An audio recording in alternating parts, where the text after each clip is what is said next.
So what I'd like to do right now is I would actually like to kind of briefly talk about tools and how we use tools and which tools we have that are available. And tools are important. Why do you think tools are important? They help get the job done. They help get the job done. That's correct. They totally do. But what kind of tools are there, like just in general? So we're going to be batting this back and forth and kind of going on to tools, but I want to show you some of the tools that you get that don't even come with Adilas as well, like just that we have in general, our mind and paper and pencils and some of these different things. But, what's your favorite tool? I feel like tools are as varied as the job that needs to get done. So Right. you have tools for every sort of thing you ever do. Correct. So, One of my favorite tools is my alarm clock. I have to set it. not one of mine. It's not one of your favorite tools? Well, if I don't get up in the morning, I would just sleep and sleep and sleep.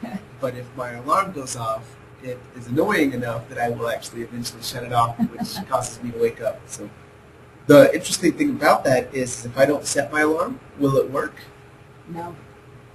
Most tools have a capacity, like you have to kind of use them, otherwise they don't do much. So how about like a drill or a saw? Do you use any of that kind of stuff, Shannon? Sometimes when I do fun projects like down, especially. Okay, cool.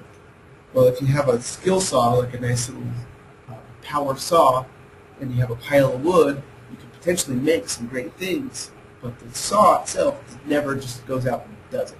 Mm-hmm. It requires some input and some work. So Shannon, we've kind of done this exercise before a little bit, but what is one of the first tools that we usually start out with? Our mind. Our mind. That is correct. How does our mind work? How do we get that tool going, if you will? I don't think it ever stops going. Okay. Sometimes we might focus it more for a certain project, but I mean, critical thinking and assessing and trying to determine what you actually want to solve and what are the pieces of the project and et cetera, et cetera. Just for fun, why don't we actually go into Word and we're going to just kind of put head and mind.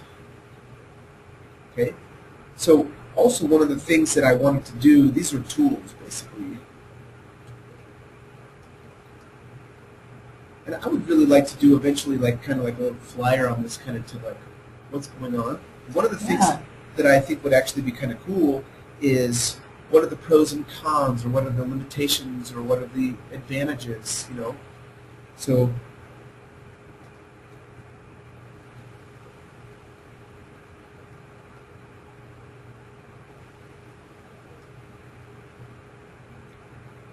must have misspelled that. Okay. And then also, what are the limitations?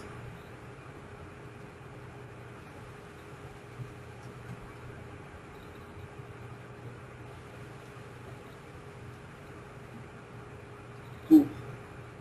One thing that I think is very interesting is I actually found a way to break every single tool that I've ever found. Guess what it's called? Doing nothing. That's a good point. Every single tool I've ever seen, you can break it or make it not do its function by not using it, by not doing anything. Okay? That's very good point. Awesome. Is there anybody online right now? Or? Not just Joe, but we haven't heard back from you. So Okay, great. So Shannon, let's just keep playing until you chime in and say, "Hey, let's play in this direction." And what we're going to do right now is just between us. We're going to be kind of just laying it down as like a scratch, kind of a practice session. So I'm not worried about final output or anything, but I just want to kind of like play with one of the first tools that we have and some of these different pieces. Okay. So one, we have our head and mind. Let's really quick talk about features, advantages, and benefits of our mind. What's a feature of your mind? Always on? Always on. You can go anywhere. It's not limited really by hardly anything, by your own imagination. You can think about various things, you can think about multiple things, you can switch between subjects, it's very creative. It has huge capacities, incredible processing ability. Those are just some benefits of the mind. Okay, awesome, awesome. What is possibly, what makes it fast or fun, or why is it such a good tool? Why is your mind such a good tool? And once again, all we're doing right here is just laying down some stuff, and we'll format it later on to make it look nice and pretty and stuff. What is it that you get by using your head and your mind? It's incredibly quick. You can think through things, so you can even process or see the end of something without actually physically exerting effort to actually go through it. You can play out different scenarios without having some kind of large input. It can be going any time, so even when something else is going on, you can be thinking about other things. Maybe that's not always the best practice, but So would you call that like a multitasking? yes, definitely.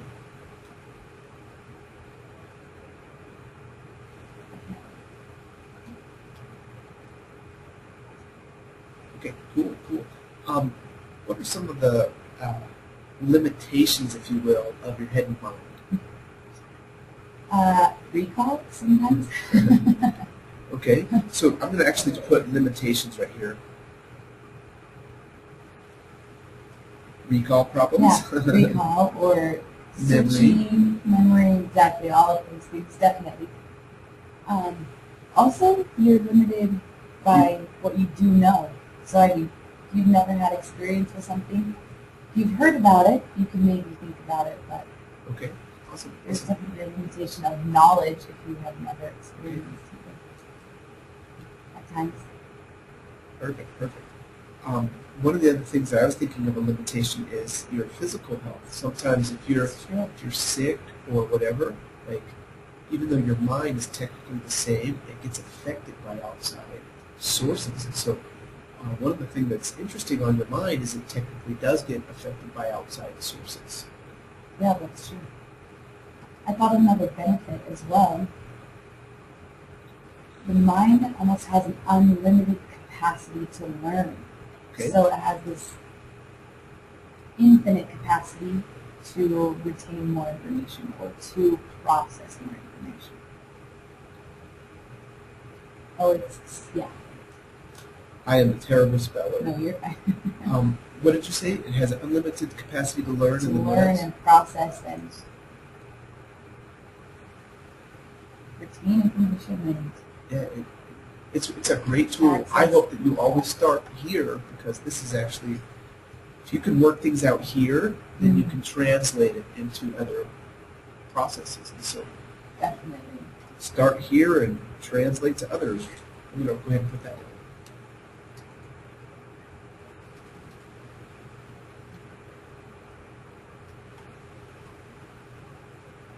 Cool.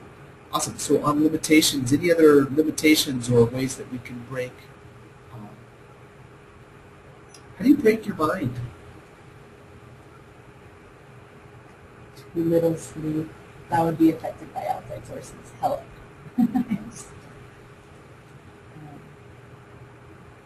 Okay. Even what you take into your body, like yeah, eat sure. intake. Or any kind of other thing that would affect bodies. Is it intake or intake? Intake is one word. Okay, awesome. How else do you break your mind? I'd say sometimes size or how many things, Definitely. or volume. Definitely tracking how those things, volume will break. And once again, we were just kind of stalling to see if Joe can hear us and see if everybody else was eventually going to come. And so we currently were talking about the mind and how the mind is a great tool. It's one of the first ones that we use, and then where is it that we actually can surpass that and or like go past that level?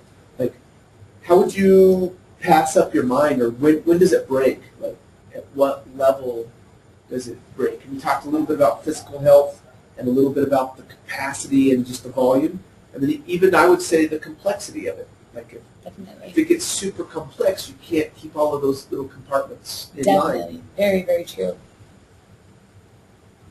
complexity of the situation and just kind of doing some stuff like that. Awesome. So once you have your mind and it's kind of like no longer your first, it'll still probably be your first source, but what would be the next source that you would go to after that, do you think? Paper and pencil. That's what I would go to. Perfect. I totally agree.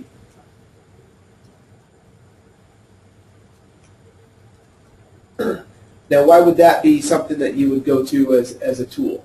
What's a feature or an advantage or a benefit of paper or pencils? You can write things down, so that complexity. You can make little notes. You can organize things. You can categorize them.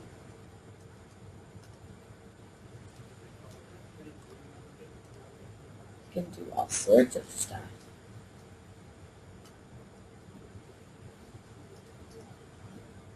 Okay, you can draw, which is a great little thing.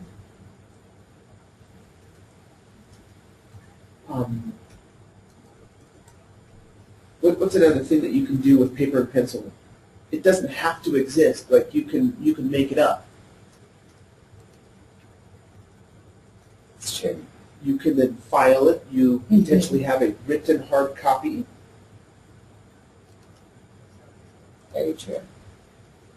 Okay, and what else does paper and pencil allow you to do? You can plan things out. You can potentially flip pages. You can. Yes, yes. Definitely. You can lay it out really wide. I mean, it can be huge, it can be tiny, it can be a little piece of paper, it can be a massive drawing board. There's different sizes. I mean, you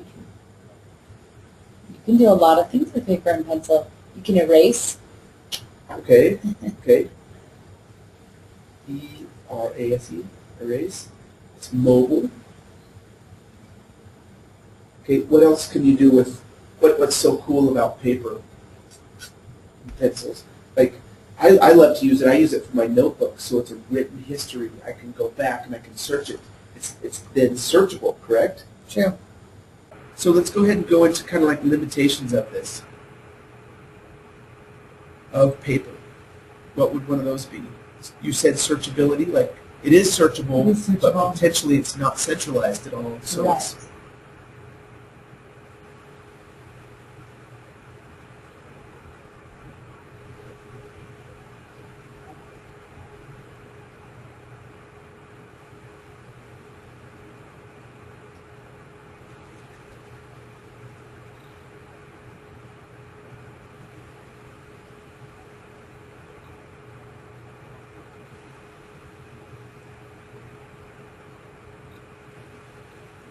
okay, what's another limitation possibly of paper and pencil? If you don't have paper and pencil, you can't write it down. Okay, That's true. so like you have to have it. That's very true. My daughter, I saw her on Sunday. She was actually writing on the palm of her hand, and so paper is relative. It means a spot to stick it, but it just kind of depends on how permanent it is. But you then run into potential problems like what if you get it wet, or what if it gets ripped or shredded or lost, or like because it's not stored somewhere permanent, it's potentially dangerous that way. So That's true. It is very true. and you said you have to have it. It's potentially dangerous with loss or damage, outside sources, or personal neglect. Like you don't always have paper, and it's not centralized at all. That is true. No one else has paper. Very true.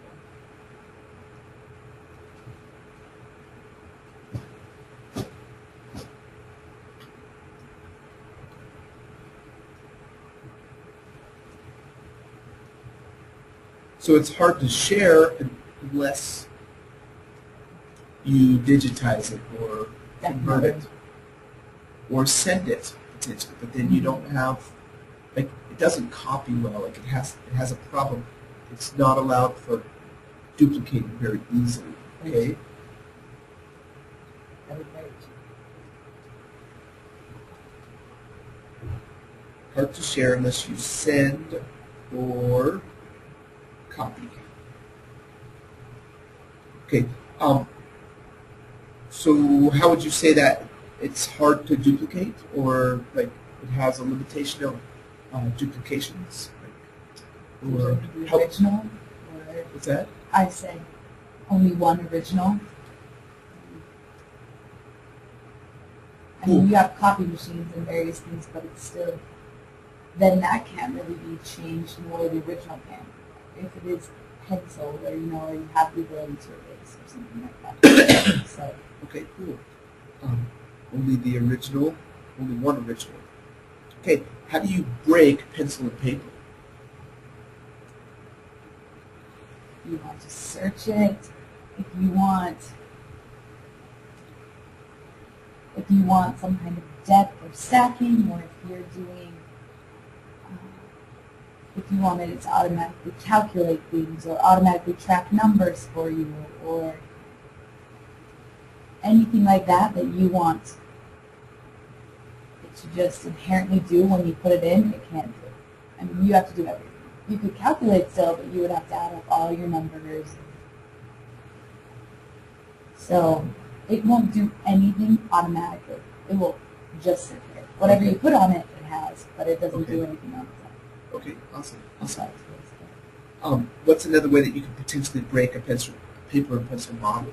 rip the paper apart. Okay, so physical problems with the paper, right? Definitely, definitely. It could be destroyed very easily.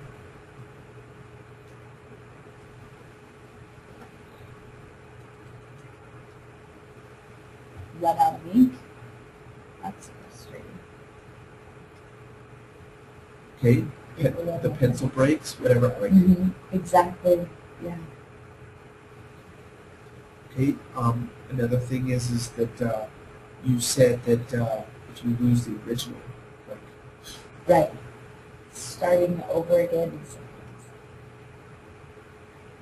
Seems like more effort than if they knew it. Yeah. okay.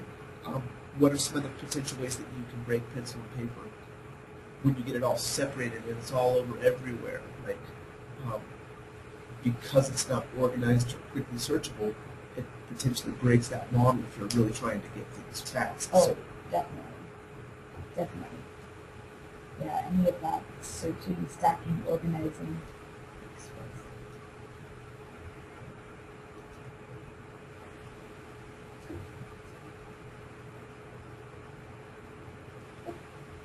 okay. You also have no record of who touched anything. That's true as well. Who created it, if anything was modified,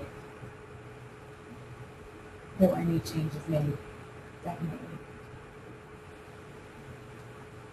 Okay, awesome.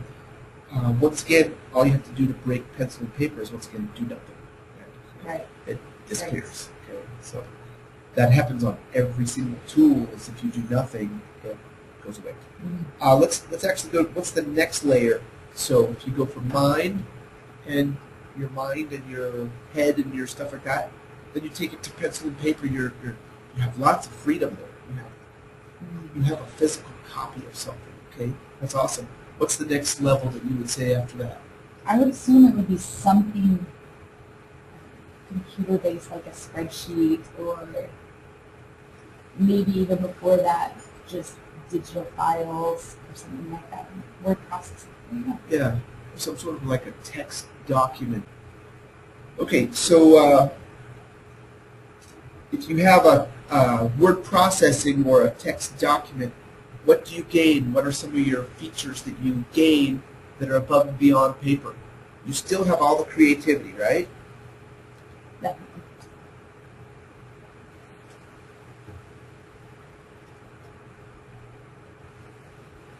Might take a little more effort for it. Okay, correct. So that is correct. But you can now search it. Right. Searching, you can save it. You can send it easier. You could make it centralized. Or at least you could put it somewhere that all sorts of people can access it. CENTRAL. Totally messed up. Snapchat.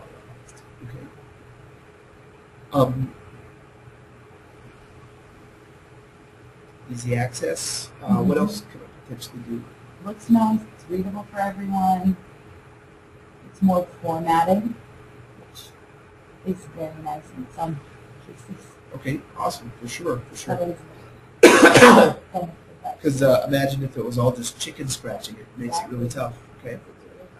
And then what are some other possible things that you could potentially do that you gain by going to digital? It's already digitized. Spell check. It's already spell check, copy, paste. Yeah, definitely. Quick functions. Speed. Sometimes it's a lot faster if you have the ability to type than it is to write. So you gain some speed. Okay, awesome. Potentially. Let's go ahead and go to another one. What would be another piece of the puzzle that we gain by going to some sort of a computer-based word processing document? I think formatting is awesome, and I think that you mentioned that. Formatted, readable, looks nice. Mm-hmm. You could include graphics Right. and links. Into your text. Links. Yes, that's great. Links. Okay. What else can you potentially do that's a super awesome advantage of documents like physical Microsoft Word or You can insert things, which is great. You can't do that in paper. Sorry, did that come from Joe? create columns and rows. You can also you can email it. You can you can do tons of different things as far as that goes. What is another huge advantage of going to a digital piece versus just paper and pencil?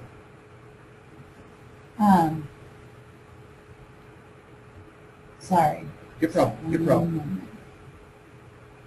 Graphics, links. Most of the time I can double multitask like that. Yeah, graphics, links. Oh, as I was saying about inserting things, I think that's so nice because if you're writing in paragraphs, you can't go back and, oh, I really should have added this there. But you can insert pages in between. It doesn't hurt it or break that system at all, and it just moves things right down. So that's a really great feature that it has. Okay. Along with that, if you can insert things, you can also take things away. Definitely, you can delete, and it never shows that there was a gap there. Okay. Awesome. Awesome.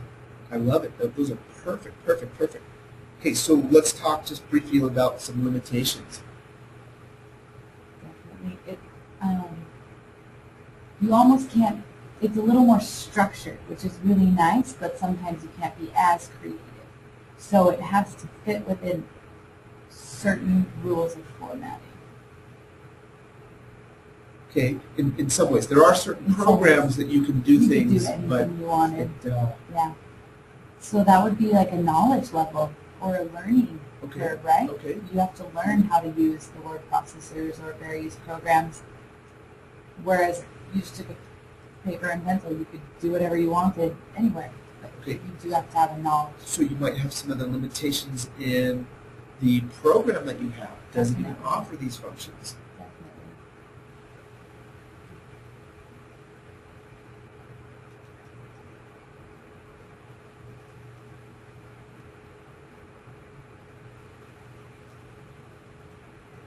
Okay, awesome. What are some other potential limitations, if you will, of like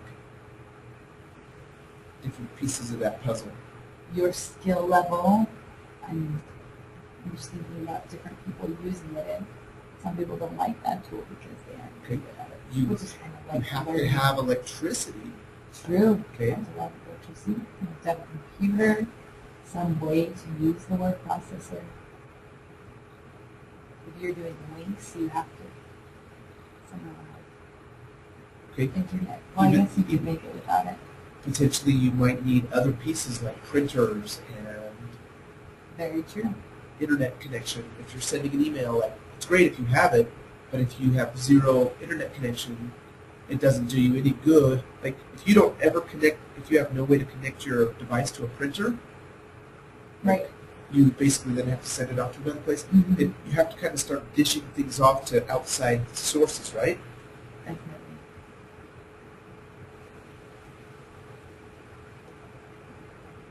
And I'm just going to kind of put in some parentheses right here. Printers, faxes, email. What are some other potential outside sources that we might need to connect to internet?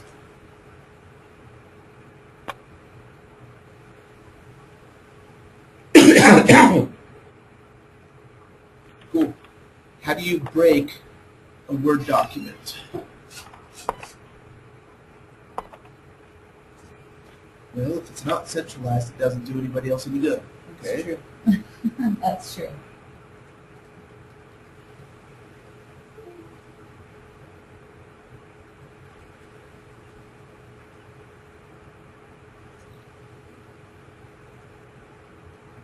Very true. Okay. How else do you break a Word document or a word processing type function? You run out of space to save it, Okay. or or even